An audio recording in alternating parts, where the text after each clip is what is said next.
Hello hello.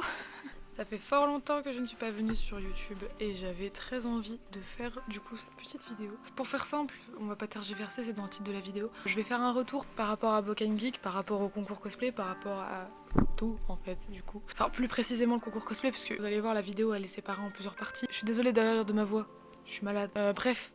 La partie est terminée. La vidéo elle va être séparée en plusieurs parties. On va parler d'abord de la convention. Ensuite on va parler plus précisément du coup du concours. Se préoccuper de mon passage sur scène. Boken Geek ça vous dit peut-être rien, mais si vous êtes dans l'ouest, là du coup où je suis principalement, vous avez peut-être entendu parler de Japanior. Ça faisait 10 ans qu'ils étaient là, 10 ans que Japanior existait et que malheureusement ils ont dû se délocaliser parce que malheureusement souci de budget. Boken Geek, Japanior, majorité en général des conventions sont des associations. Donc leur but c'est pas de faire de la thune en fait. En général, les gens que vous avez c'est des bénévoles qui sont là de leur plein gré, mais il faut pouvoir payer les locaux et tout ça. Et le problème c'est que à Niort, ça devenait de plus en plus cher, ça devenait vraiment pas vivable, même pour nous en fait, pour les cosplayers et pour la majorité des visiteurs. Pour vous dire, l'an passé, en 2023, on a eu le droit à un orage pendant le défilé cosplay. On n'entendait quasiment pas l'audio des prestations et on a eu le droit à de la pluie sur la scène. C'est-à-dire que tout un côté de la scène, on a eu droit à de la flotte. Donc voilà, ils ont décidé d'arrêter. Malheureusement, du coup, ils se sont délocalisés à un endroit qui est beaucoup moins servi, de Bressuire. Du coup, Bressuire, le problème, c'est que c'est desservi par pas grand-chose, juste par des bus. Ce qui était bien avec New York, c'était desservi par la gare, c'était pas très loin. Il me semble que même les bus le dimanche, c'était gratuit. Enfin, c'était très bien, mais malheureusement, là, si vous y alliez pas en voiture, c'est très compliqué. Pour une première édition, en tout cas, c'était quand même pas mal. Il y avait quand même un peu de monde. Ils avaient pas assez pubé leur convention, en fait.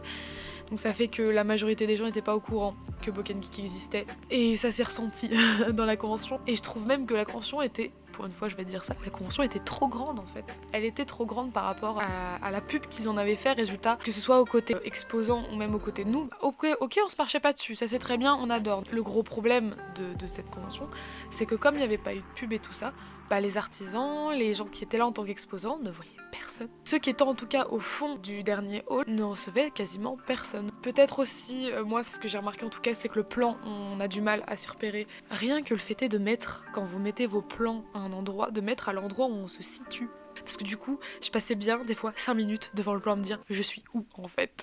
Donc ouais, je pense que majoritairement il y a eu ces problèmes-là.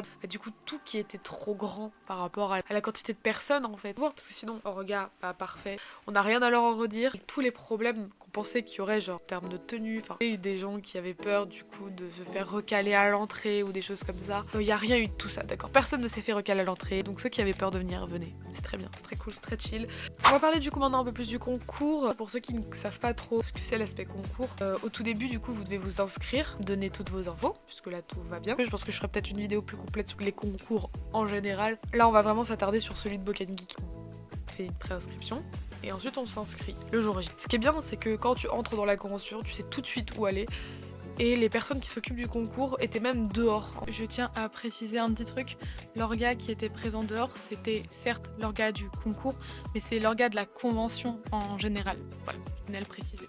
C'était nickel en fait, on n'était pas perdus, on était très entourés, on nous répétait plusieurs fois dans la journée quand est-ce qu'il fallait venir. Tout ce qu'on devait faire en fait nous était très bien répété, très bien situé. L'orga franchement, au niveau du concours, il n'y a rien à en redire. Je vais vous faire un petit peu un topo de la journée, comment ça s'est passé. Déjà on arrive vers 10h30, on devait du coup aller checker nos audios, nos prestats, checker que tout aille bien et que toutes les informations qu'on leur avait données leur avaient bien été transcrites pour que eux puissent donner ensuite à la régie toutes les informations que nous on leur a données. Ensuite on nous a bien indiqué du coup toutes les horaires, on nous a redit les horaires, on nous annonce vers 13h qu'on devrait être présent à un stand photo pour pouvoir justement délibérer un prix photographe derrière. Voilà, c'était très cool, ça nous permet du coup d'avoir quand même une photo de nos costumes parce que c'est vrai que quand tu participes à un concours cosplay, t'as très peu le temps dans la journée de faire des choses en fait. Quand tu es inscrit à un concours, et les gens qui ont déjà fait des concours me comprendront, tu ne fais rien d'autre que de penser au concours toute la journée. Peut-être un petit moment, 1 ou 2 heures où t'es tranquille et après c'est full concours. T'as pas forcément le temps de t'organiser des shootings, donc c'est très cool de pouvoir avoir un photographe qui est là pour prendre ton costume en photo en amont du concours. Maintenant qu'on avait fait ça, à 14h on avait le pré-judging. Pour ceux qui savent pas trop ce que c'est le pré-judging, c'est le moment où on va juger votre costume parce que c'était 50% cosplay, 50% prestation. Et le 50% costume, on le juge au moment du pré-judging. On avait donc 5 minutes avec les jurys. On était jugés sur pas mal de choses, c'est clairement la même chose que les autres concours. Une fois que le pré-judging était terminé, 15h30 on se retrouve pour que à 16h le concours commence et du coup que l'aspect prestation arrive. J'ai été première, d'accord, à passer, donc c'était très très stressant. Franchement, c'est quand même très cool. La partie, du coup, Presta, tout se passe très bien, on va en coulisses, on s'encourage, on est très très bien soutenu d'ailleurs de la part des orgas, donc vraiment pour ça, on vous remercie beaucoup. Et enfin, la remise des prix, donc la remise des prix, on avait du coup 4 prix. Donc le prix photographe que je vous ai parlé tout à l'heure, donc qui parlait de l'aspect roleplay et du coup l'aspect photo. Je viens de me rendre compte que je vous ai absolument pas expliqué ce qu'est le prix photo. En fin de compte, le prix photo, c'était qu'on avait une séance photo, comme je vous ai dit au début, shooting, et en fin de compte, la personne avec la meilleure photo qui représente le mieux son personnage remportait le prix photo. De plus, il y avait aussi l'aspect roleplay du coup pendant les prestations. Voilà. Ensuite, du coup, 3e, 2e, première place. Voilà, on a parlé un petit peu de tout, on va peut-être passer maintenant à la presta. Ok, on est parti, on va regarder la presta. Donc, le premier cosplay, c'est Asta Osaka. Ah oui, j'ai déjà un truc à dire.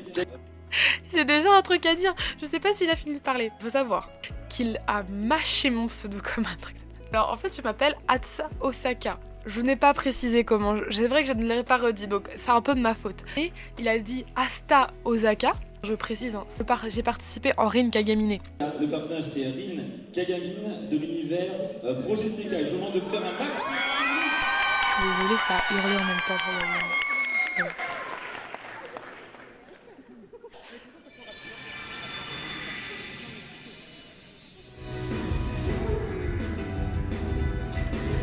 Mon entrée. Je ne savais pas déjà quand rentrer, comment rentrer. Voilà, je suis désolée.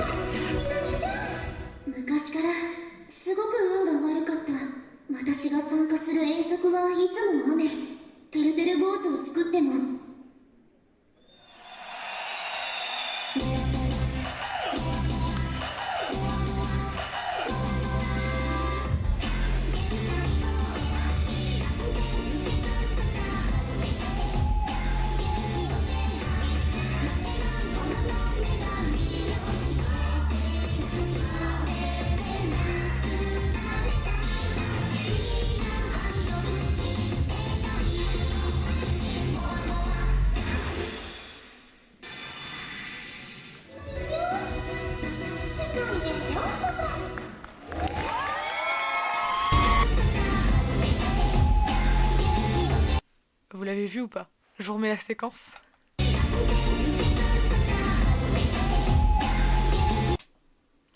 Mon nœud s'est cassé la gueule. Let's go. Ça arrive, d'accord? Ça arrive très souvent sur scène que quelque chose tombe. Mais de la manière dont c'est tombé, ça arrive très peu. Alors, faut savoir que le jury va faire un retour sur cette prestation. Et il m'a dit, le haut de ton corps, tes bras et ton visage, y a pas de souci. Par contre, le reste, t'es pas très énergique. Et vous allez voir que maintenant que je vous ai donné cette information, ça va vous perturber. Mais partez du principe que je suis censée être une idole énergique. Et la raison pour laquelle le nœud est tombé, c'est que les accroches sont pourries. Voilà.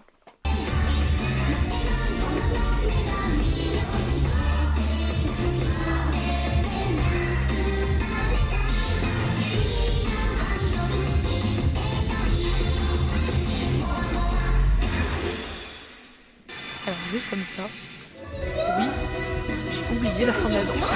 Je la connais par cœur, mais j'ai oublié la fin de ma presta. À ce moment-là, faut savoir que normalement, elles ne bougent pas autant. Normalement, c'est un groupe de 5, donc elles occupent toute la scène. Mais là, j'étais toute seule, donc il fallait que j'occupe moi-même l'espace scénique en fait. Sauf que c'était pas prévu dans ma choré, moi je l'avais apprise en manière statique, donc j'étais complètement perdue à la fin. Voilà. En fait, quand je la re-regarde là, après avoir eu les vrais retours du jury et tout ça. Et c'est vrai que je manque beaucoup d'énergie. Vous allez, je pense, voir en fait petit à petit, au stade où j'en suis, apprendre de plus en plus de choses. J'aime beaucoup les prestats idol. Le problème étant que j'ai tellement peur de casser quelque chose sur mon costume que j'ai peur de faire des trucs comme ça. J'ai peur de sauter, en fait j'ai peur de casser quelque chose.